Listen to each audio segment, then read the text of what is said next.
My mother-in-law banned my 7-year-old from Thanksgiving dinner and said, "Real family only."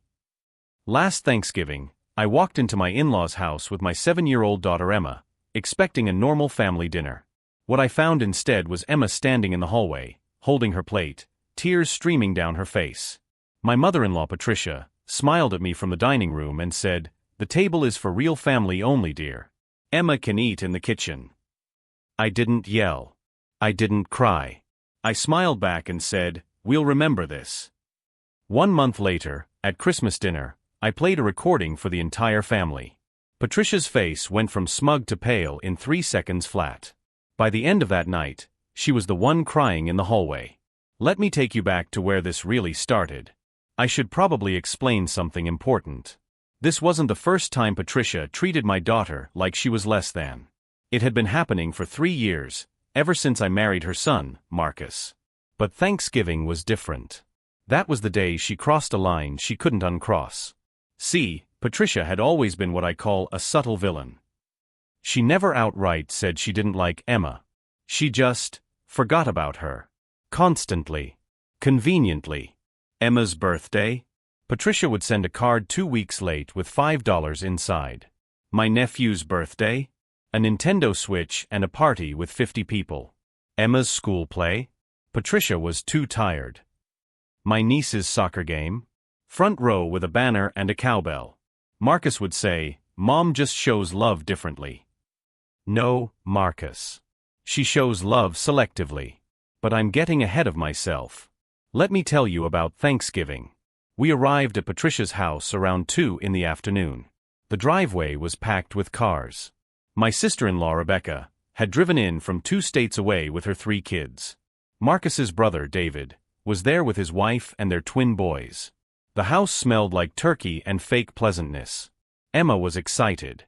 She'd made a handprint turkey craft at school specifically for Grandma Patricia.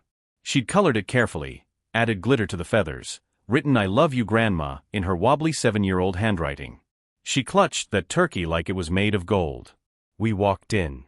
Patricia was in the kitchen, orchestrating the meal like a conductor with a superiority complex. She saw us and her smile tightened. "Oh, you're here," she said. Not hello, or happy Thanksgiving. Just, "You're here." Like we were an Amazon package she didn't order. Emma held up her turkey craft. "I made this for you, Grandma." Patricia glanced at it. "That's nice, sweetie. Put it on the counter." "Not thank you." "Not this is beautiful." "Just, put it on the counter." I watched Emma's smile flicker. She carefully placed the turkey on the counter, next to a pile of mail and grocery bags. Like it was trash. Meanwhile, Rebecca's daughter, Sophia, ran in holding a store-bought card. "Grandma, I got you this." Patricia's whole face lit up. "Oh my goodness, Sophia. This is gorgeous. Let me put this on the fridge right now."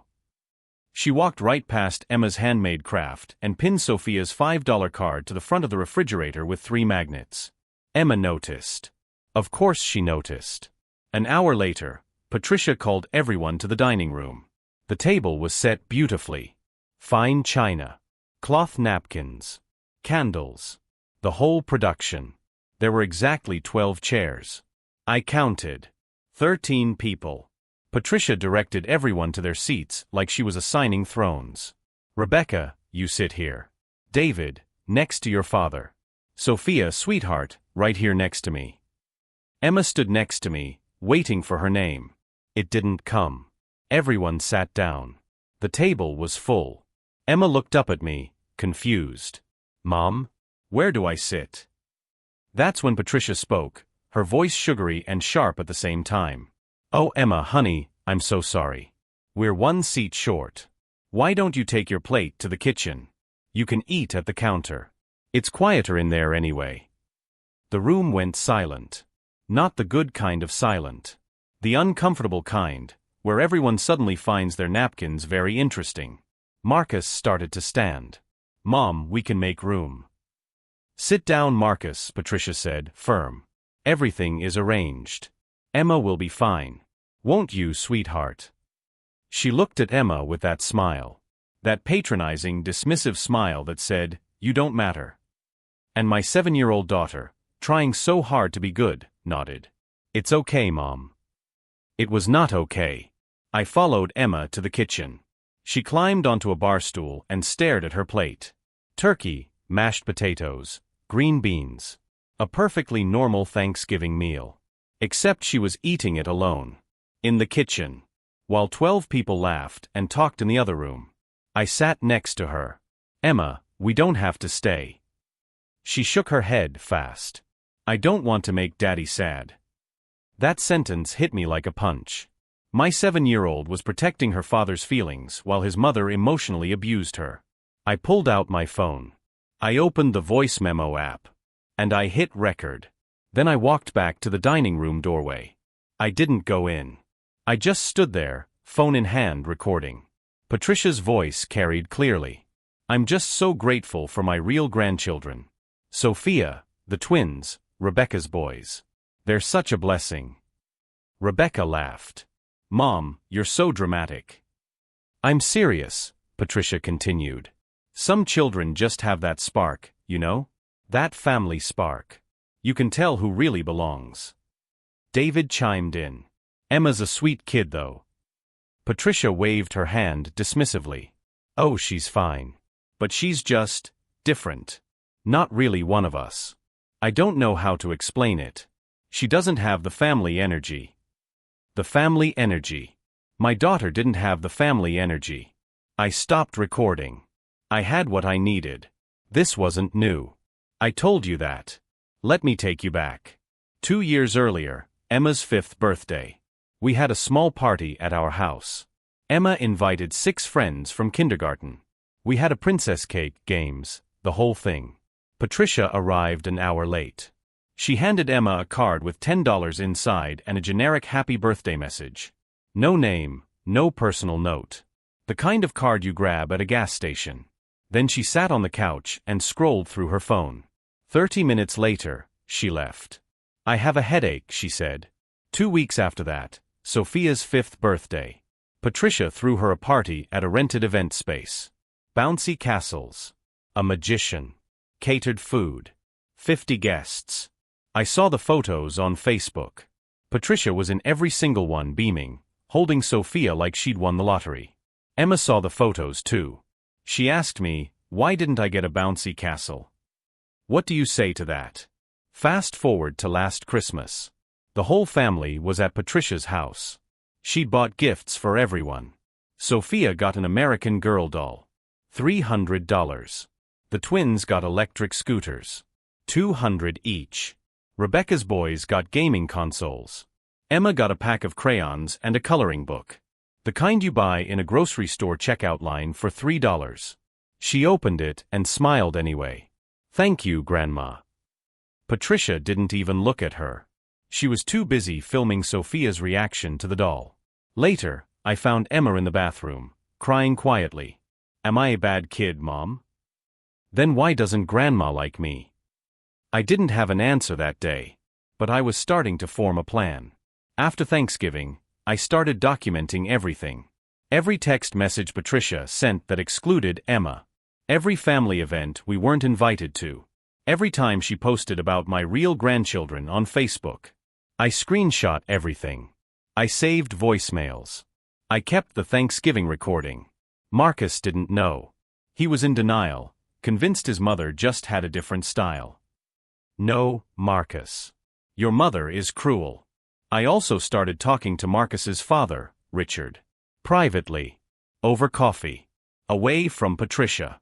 Richard was a quiet man. Patricia ran the show, and he'd learned long ago to just nod and survive. But I noticed something. Every time Patricia dismissed Emma, Richard's jaw tightened. He saw it too. He just didn't know what to do about it. She wasn't always like this, he told me once. But when Rebecca's kids came along, something shifted. She got possessive. She's not possessive, I said. She's playing favorites. And Emma is losing. Richard nodded slowly. What do you need from me? I told him my plan. And for the first time in years, I saw him smile. December rolled around. Patricia sent a group text, Christmas dinner at our house. Everyone must attend. Bring a side dish. Emma wasn't mentioned by name. None of the grandkids were. Just everyone. I responded, we'll be there. Marcus was relieved. See? Mom wants us there. You worry too much. I didn't respond. I was busy preparing. The week before Christmas, I compiled everything. Every screenshot, every recording, every Facebook post. I put it all into a folder on my laptop. Then I called Richard. Are you ready? I'm ready, he said. Christmas dinner started like Thanksgiving.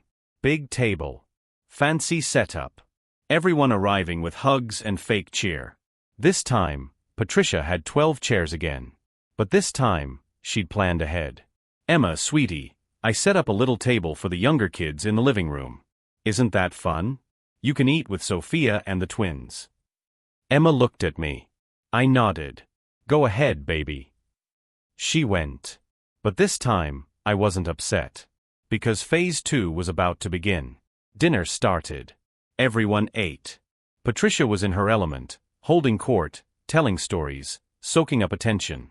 Then, during dessert, Richard stood up. He never stands up. Everyone went quiet. I'd like to say something, he said. Patricia smiled, assuming he was about to toast her. He wasn't. I've been thinking a lot about family this year, Richard began. About what it means to be a family. About who we include, and who we exclude. Patricia's smile faltered. Richard continued. And I've realized that some people at this table have been treated like they don't belong. Specifically, my granddaughter, Emma. The table went dead silent. Dad, what are you? David started. Let me finish, Richard said, firm. Patricia, you've spent 3 years making that little girl feel unwanted. You've excluded her from events. You've given her dollar store gifts while showering the other grandkids with expensive things. And at Thanksgiving, you made her eat alone in the kitchen while calling the others your real grandchildren. Patricia's face turned red. That's not, I never. I have recordings, I said quietly. Everyone turned to me. I pulled out my phone. I connected it to Patricia's Bluetooth speaker, the one she used for Christmas music. And I played the Thanksgiving recording. Patricia's voice filled the room. Some children just have that spark, you know? That family spark. Emma doesn't have the family energy. She's just different. Not really one of us. Silence. The kind of silence where you can hear people's hearts breaking. Rebecca spoke first. Mom, you said that? Patricia stammered.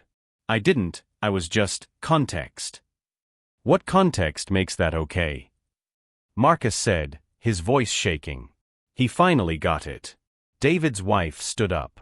That's disgusting. Sophia, Patricia's favorite, looked confused. Grandma, why were you mean to Emma? Patricia tried to backtrack. I wasn't mean, sweetheart. I just... You made her eat in the kitchen, Sophia said. That was mean. Out of the mouths of babes. Patricia looked around the table, desperate. Everyone was staring at her. No one was smiling.